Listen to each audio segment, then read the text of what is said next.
first graders. Happy Tuesday, June 2nd, 2020. Last month of school. I can't believe it. You're almost second graders. Okay, let's get right into it. I don't think I have any pictures to share with you. If you want to send me some pictures, please do. I'm running low. This week our snap words are could, you say it, where, most, of, she, and we are doing rainbow writing. So you're writing each of the words in 3 different colors. Look how neat mine is. So if you want to pause my video and work on that right now, that would be a great idea.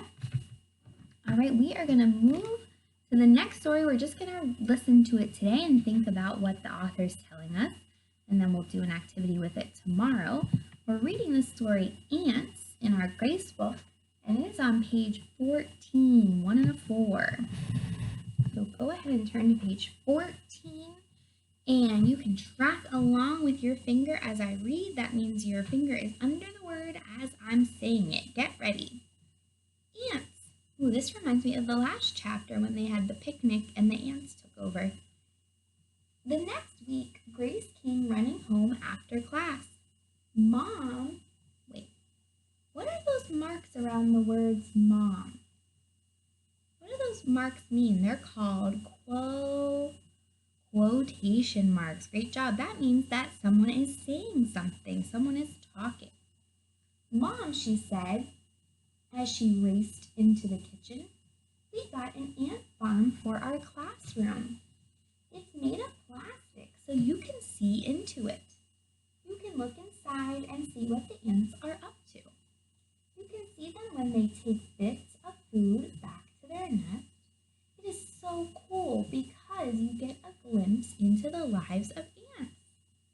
Her mom smiled and nodded. She was glad to see Grace filled with excitement. Grace went on. Miss Francis says that ants are insects. All insects have 6 legs. Bees and termites are insects too, but they are not as cool as ants. In fact, some ants can lift objects that are 100 times bigger than them. Whoa! Cool! What else did Miss Francis tell you? Asked her mom. Ants have a queen, but not a king, Grace said. The queen is the top ant. She is the boss. The rest of the ants feed her and take good care of her. I like the sound of that, said her mom. But it's a hard life for her, said Grace. She has to make lots of eggs, so she has to be deep in the center of the ant hill all the time. Grace stopped to inhale. Then she asked, Mom, can I run out in the yard and look for ants? Yes, you can, said her mom, and out Grace went. Okay, so we see Grace really excited about something that happened to her at school today. Okay, we'll go back to our Grace story tomorrow. Today we're going to talk about pronouns. You say it. Pronouns, very good. We know a noun is a person, place, thing, animal, idea. It names something. And whenever we talk about nouns in a sentence, for example, I might be telling you about this marker. And when we normally say, this marker is orange, this marker is long, this marker has some gray in it. Or would I say, this marker is orange, it is long, it has some gray in it. So the word it is a pronoun, and it takes the place of the noun. I might be talking about one of you and be saying, Aubrey lives in Cobleskill. She rides the bus to school. I wouldn't keep saying, Aubrey lives in Cobleskill. Aubrey rides the bus to school. Aubrey has long blonde hair. I wouldn't keep saying Aubrey's name. I would use a pronoun to take the place of her name. Another pronoun is he. So I might be telling you a story about Lucas. Lucas loves dinosaurs. Lucas loves Izzy Pickles. Lucas takes care of Izzy Pickles. No, I would say Lucas loves dinosaurs. He takes takes care of Izzy Pickles. He takes the place of the name Lucas. So let's get out your kitty workbooks and do some practice with pronouns. So turn to page 33, 3 and a 3. All right. So take a look at question 1, which they do for us. I know it's really hard to see on here, but you have it in front of you. So the first one says, Kate is 9. She wrote a book. So the word she is a pronoun. What is it? A pronoun. Good job. And it's taking over for the word Kate. Kate is 9. She wrote a book. It would be tiring to say, Kate is 9. Kate wrote a book. Kate goes to school. Kate has brown hair. No, we add in she to take over for that noun. So on the line, they wrote the pronoun. They wrote the pronoun. Very good. And then you see this line. We are underlining the pronoun and then pointing to what word that pronoun is taking over for. So they're talking about Kate whenever they say she. So we're going to underline our pronoun, draw a line to what it's taking over for, and then write the pronoun on the line. So look at number 2. Jack has a shop. So the noun is Jack. Let's read the next sentence. He sells coins. So the pronoun is he. He sells coins. Let's underline the word he. Go ahead and underline the word he. He sells coins. Now who is he? Who are they talking to when they say he?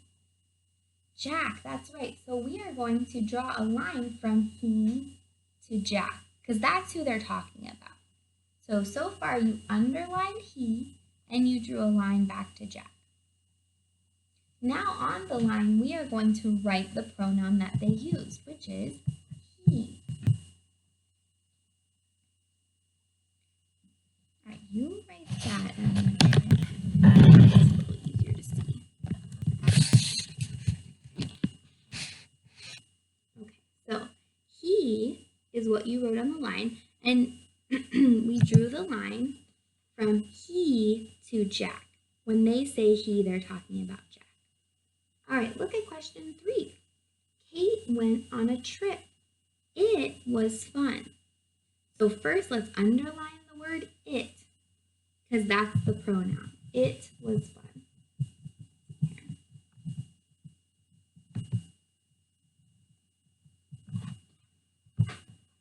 All right, underline the word it. Now, what are they talking about? It. We don't say Kate is it. No, what are they talking about when they say it? The trip, right? The trip is it. That's what they're talking about. So go ahead and draw a line from it to trip because it is taking the place of trip.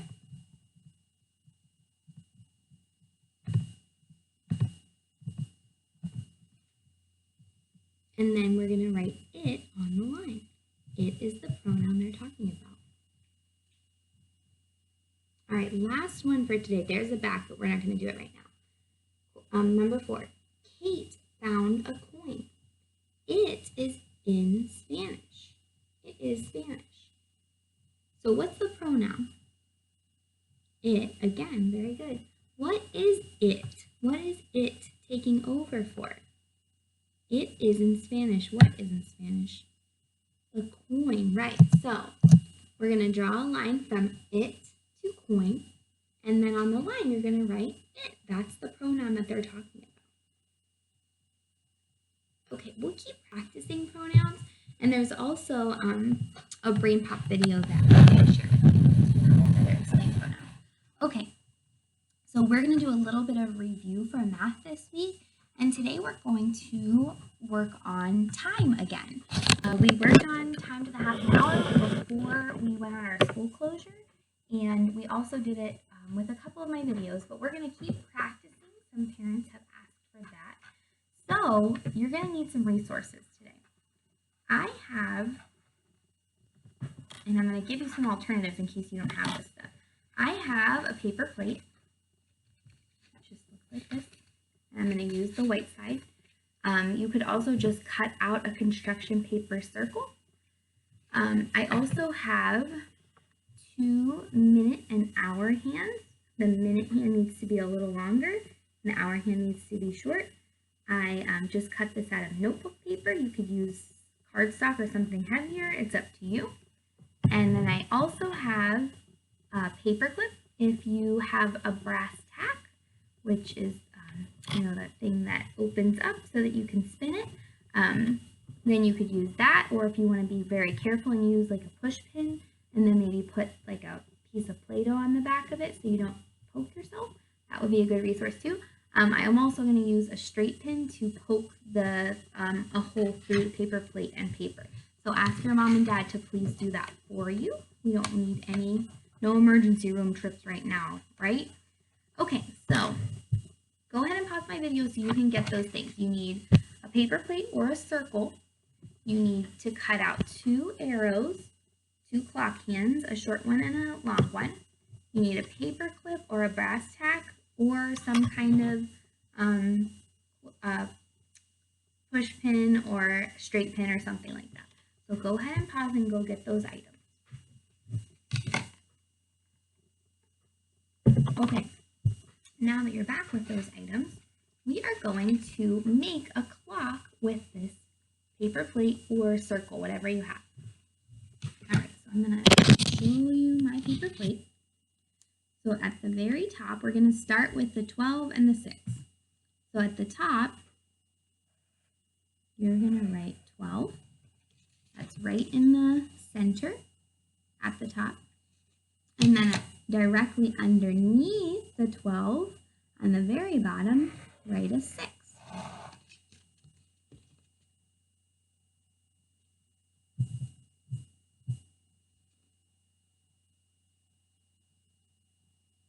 All right, good. Now let's do, so after the 12, we're going to go halfway down the plate and write a 3.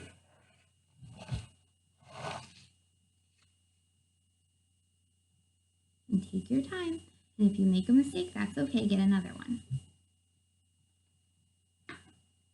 Maybe you want to do this in pencil too, in case you need to erase. Okay, so far we have a 12, a 6, and a 3. Now we're going to go across from the 3 and write a 9.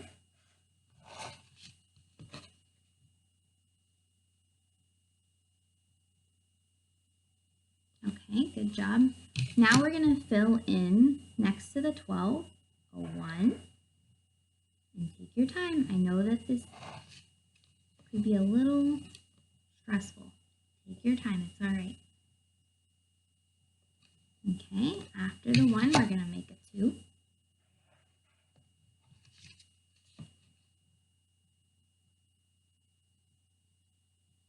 Okay, after a little under the 3, write a 4.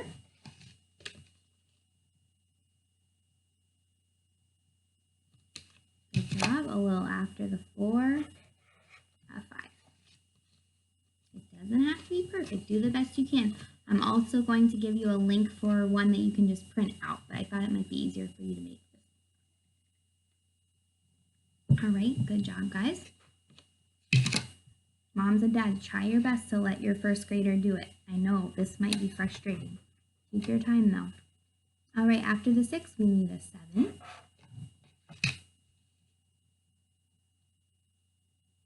And after the 7, we need an 8.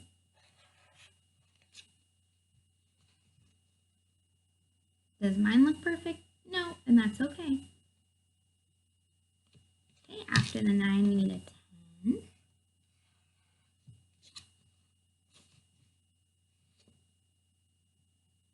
And after the 10, we need an 11. Okay, so there's your clock. If you want to pause to catch up with me or you need a redo, that's all right. It does not have to be perfect.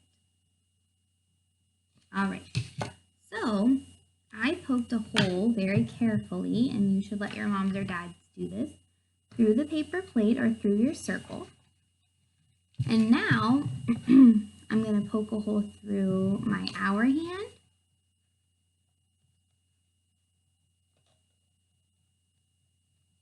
and my minute hand.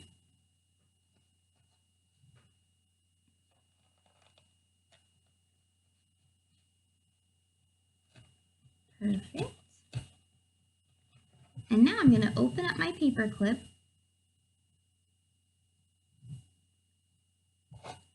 and stick it through the back of the plate and put my minute hand and hour hand on the paper clip.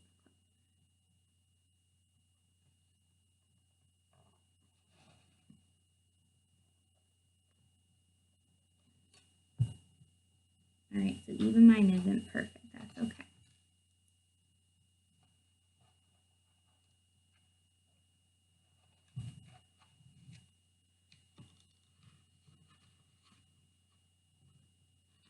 Okay, there's one.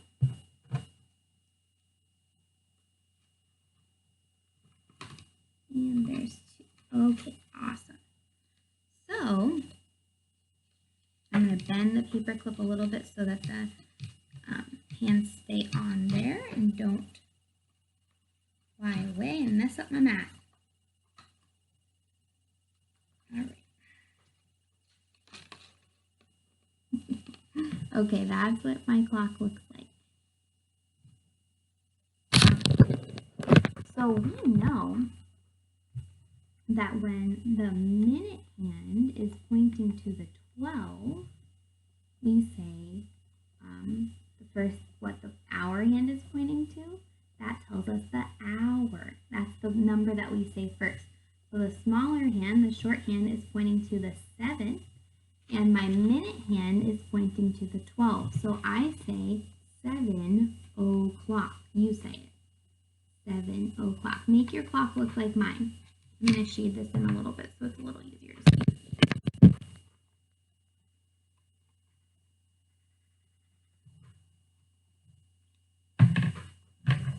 Boy, I miss being in school. This is much better when we're in school, huh?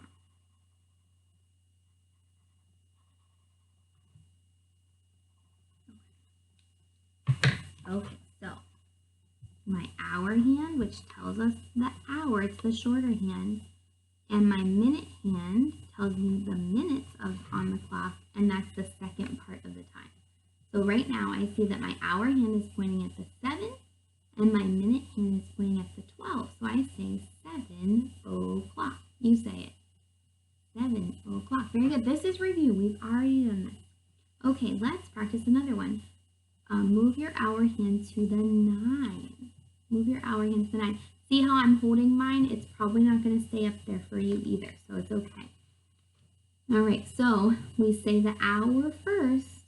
We say the hour first. Good job. And this is 9 o'clock. You say it. 9 o'clock. My minute hand didn't move. Okay, make your clock look like mine. 9 o'clock. Good job. Okay, let's practice one more because this took a long time because we had to create something. Let's make it say 1 o'clock. Oh, minute hand took a tumble. Let's make it say 1 o'clock. So my hour hand is going to the 1, and my minute hand is going to stay at the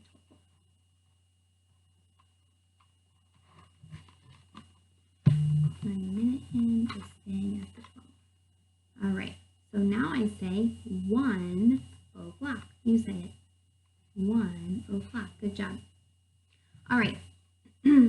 Keep your clock at your workspace. We're going to continue to work with that this week. And tomorrow we'll talk about 30, which again is review. Moms and dads, as you go throughout your day, if you notice that the time is 3:30 or 4 o'clock, something with a 30 or an o'clock, ask your kiddo to tell you what time it is. Or maybe you want to do an activity together, or snack time or bath time. You could tell them, okay, at 7:30, go get in the tub, or at 6:30, come have dinner. That way they're noticing the clock and applying it to real life. Okay, stay tuned for some Harry Potter.